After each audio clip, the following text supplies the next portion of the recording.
Can I tell you something? I miss being in middle school, when life was simple and $20 could buy the world, or at least a boba and a Big Mac. But then again, I remember all those years ago the awkwardness of being the band nerd who didn't fit in with anyone. I had one set of friends at school, and I felt like I had to act one way in front of them, and another set of friends at youth group that I had to be extra holy in front of. Now let me make this abundantly clear. I wasn't trying to be cool for either of these groups of friends, just not the biggest loser. I tried to live the life of chasing after just being accepted by those around me. I didn't need to be at the top, just not at the bottom. So I tried on different styles and personalities as if they were clothes, switching them out when it seemed like something else was a better fit, trying to find my place to fit in.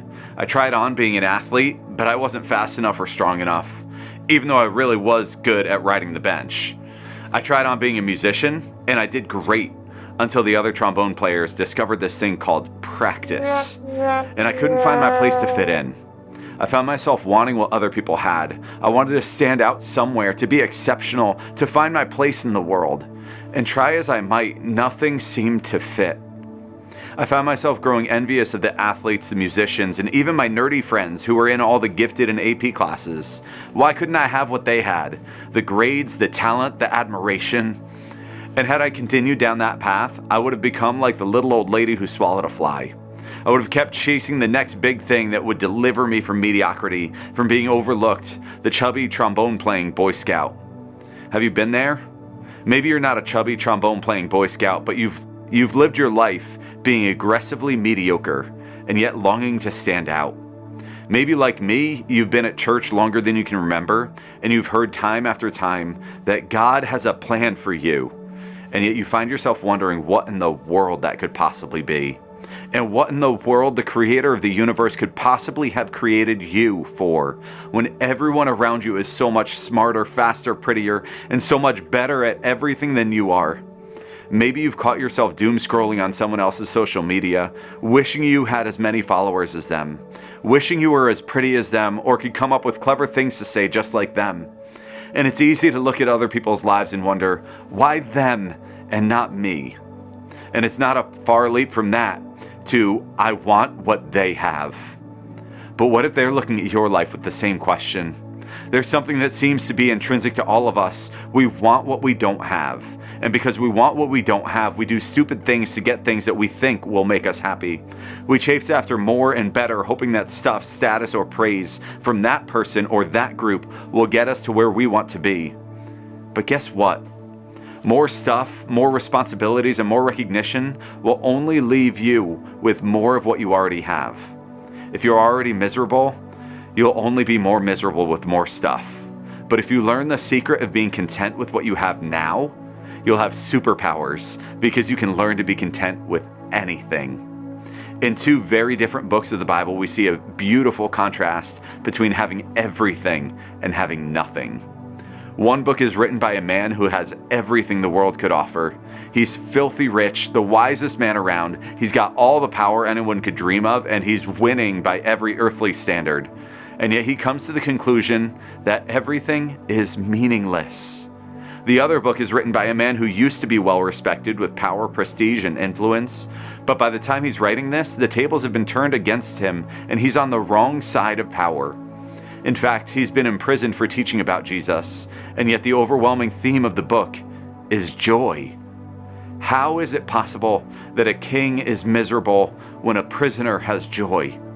The author of Ecclesiastes was King Solomon, the richest, wisest, most powerful man of his time, and yet he came to the conclusion that the best he could do was eat, drink, and be merry. He had everything that money could buy, all the coolest, shiniest new stuff, and he had women falling all over him. And he said, it's all meaningless. Solomon wrote, those who love money will never have enough. How meaningless to think that wealth brings true happiness.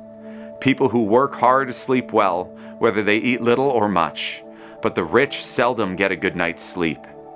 This is a guy speaking from experience. He knew what it was like to have everything in the world, and this was his conclusion. Money will never bring true happiness. It will just bring more problems. Problems we may be tempted to test out for ourselves, but still problems whose effect we can't even imagine. I've often said that the difference between a fool and a smart person is that a smart person learns from their mistakes, while a fool repeats them over and over and over.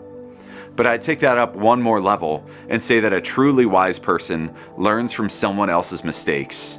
So if you want to be wise, why not learn from the wisest man who ever lived, who tells us to stop chasing after money? But maybe you're not envious about the cash that someone else has. Maybe your envy is more linked to popularity, athleticism, or your intelligence. Maybe you've convinced yourself that if you could start on the soccer team, then you would be satisfied, or that if you could be the top of your class, then your life would have meaning. Or maybe you've convinced yourself that you'll just always be miserable. You struggle with depression, anxiety, or just your mental health in general, and you find yourself thinking, if only I had this or that, or maybe if that never happened, my life would be better. If only my parents were still together, or they had never gotten into addiction.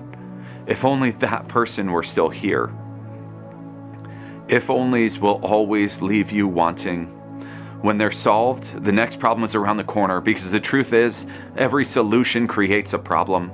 Just like the old lady who swallowed the fly tried to solve that problem with more and bigger animals, we can get caught up in a destructive pattern of more, bigger, better, because that's going to solve all my problems. After enjoying all the fleeting pleasures that he could find, all the money, women, and power anyone could ever dream of, Solomon concludes that the best you can do in life is to enjoy food and drink, which I can certainly do even without a mountain of wealth. But check this out, in Ecclesiastes 2:24-25, he redirects even that focus. So I decided there is nothing better than to enjoy food and drink and to find satisfaction in work.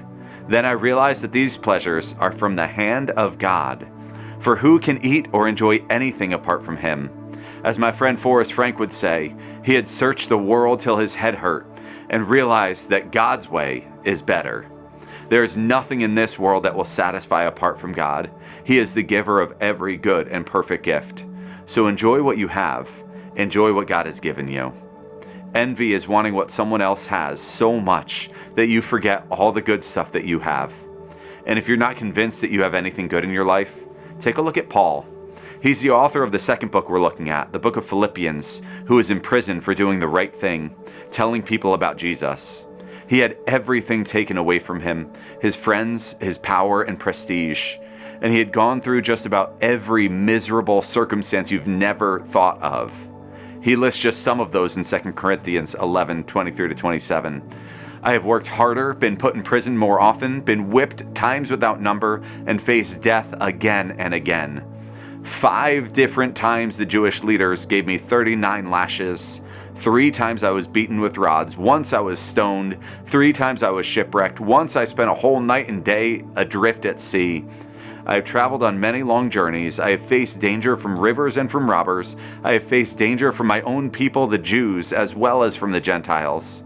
I have faced danger in the cities, in the deserts, and on the seas. Anywhere you've been, I've faced danger. And he says, I have faced danger from men who claim to be believers but are not. I have worked hard and long, enduring many sleepless nights.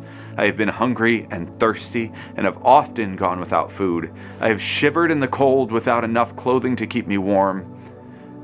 And that was written about 6 years before he wrote this book, Philippians, where he gives us a secret to a happy life. 6 years where life didn't get better for him by human standards, but 6 years of broken friendships, more hardships, and by the time he's writing what we're about to read, he's recovering from a severe illness while under house arrest for telling people about Jesus.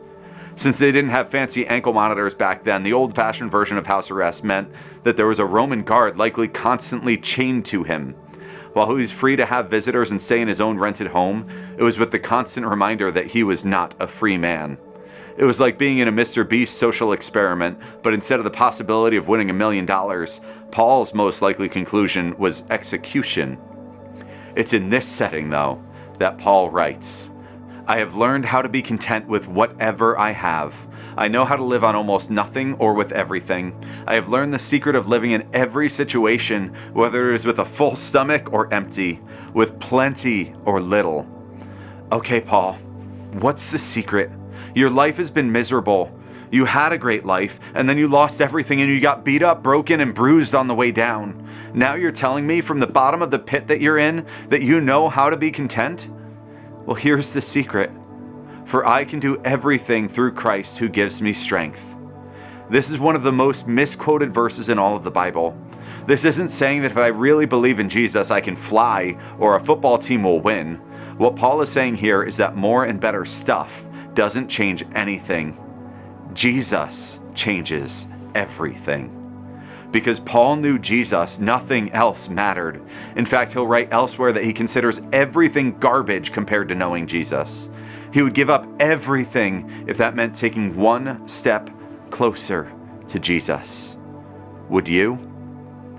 If you knew that there was one thing in the world that would cure your broken heart and your deepest pains, wouldn't you abandon everything to get that one thing? We see it all the time, commercials and influencers who promise us that if we buy what they're selling, we'll be happy.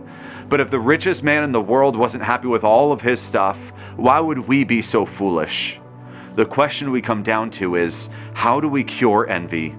If you want to find joy over envy, then trade comparison for gratitude. Have you spent more time this past week wishing you had something else, or thanking God for what you already have? If you want a surefire way to always be miserable in life, look at everything that you don't have. If you want the secret to finding joy over envy, you'll find contentment through gratitude. There will always be someone who is smarter, prettier, faster, stronger, or wealthier than you. But what if what you already have is enough? What if you thanked God for what you have right now? Or what if I put it this way? What if you woke up tomorrow and you only had the things that you thank God for today? There's a whole lot that each of us can be grateful for, but it's all too easy to lose sight of what we have when we're focused on what we don't have. Look at what you have, not what you don't have. I've found that you'll almost always find what you're looking for. If you're looking for negative things in your life, you'll find plenty. And the same goes if you're looking for something to be grateful for. Look at what you have. Most of you have a roof over your head and don't know what it's like to be in constant hunger. None of you that I know of are currently chained to a Roman prison guard, so that's something to be grateful for. Realize that every solution creates a problem. Things aren't going to magically get better because you have more stuff, more people know who you are, or you finally made it. Be content with what God has given you. Because if you have trusted in Jesus as your forgiver and leader, He has already solved your greatest problem, your problem of sin. And if that has been taken care of, then every other problem suddenly seems so much smaller. And if He's promised to be with you and for you as His child, then you know you have everything that you'll ever need. And if you haven't yet trusted in Jesus to forgive your past and lead you in your future, you don't have to envy those who have. Just trust Him with your life now. Your small group leaders would love nothing more than to help introduce you to an envy-free life with Jesus as your forgiver and leader. Trade comparison for gratitude and trust that God has already given you everything that you need for life and godliness. What more could you need?